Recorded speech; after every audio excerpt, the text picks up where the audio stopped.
All right, well, for the Sydney Hobart Sailors, we have the analysis of Green Cape. We'll go ahead and click Analyze, and we'll start to see the outputs.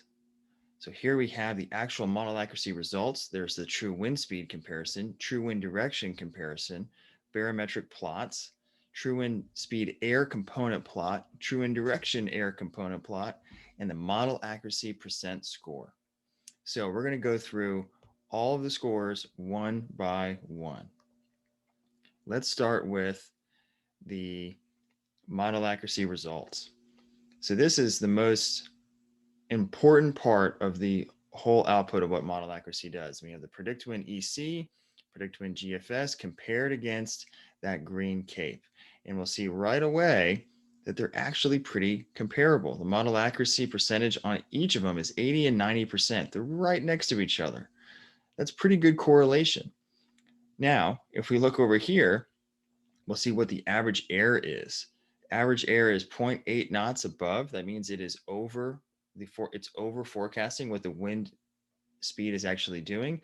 And the average error is 18 degrees right of log data, meaning the forecast is saying the breeze is going to be 18 degrees to the right of what is actually being recorded. GFS is saying 16 degrees to the right. And it even has recommended calibrations in the format of what expedition sailing software requires right there. How cool is that? So it has an overall recommends the model accuracy of 80% for the predict wind EC. And let's go through and see how we got to that number. So true wind speed, the black line represents the instrument data that was recorded by the observation station. And we can see how it correlated pretty well on this line. And then it was flat. And then it actually underestimated what the true wind speed, but that error was pretty good at the end. And over here, it said that it was going to be 21 knots of breeze, and actually we only logged 10 knots of breeze. So that's why that error was pretty bad for true wind speed. That's an important thing to know. True wind direction. Now this will be interesting. Look at this. Error is way off.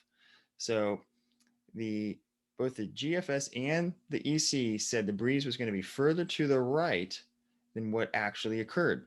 The breeze that was logged was in the 60 and 50s and 40s, and the breeze that was forecasted was going to be in the 60s, 70s, and 80s. So that's where you see that 15-degree error. Wouldn't that be nice to know in my routing? A 15-degree true wind direction error. We'll go right to the air. Here is 0. We want these lines at 0 would be a perfect grid file that perfectly forecasted what the truth was. But here it was an under forecast, then an over forecast, and then an under forecast, and then a way over forecast. We saw that at the end. The good news is both of those files are close together. Now let's go back to the true wind direction and see if there's something that's always to the right. And look at that. There's 0 degrees. If both of these lines are flat, then that's a perfect grid. And both of these lines are way to the right of what actually occurred. Interesting to have that for the Green Cape. And then we'll have the model accuracy error. So a perfect grid would have it pegged at 100% accurate throughout the entire span of the analysis.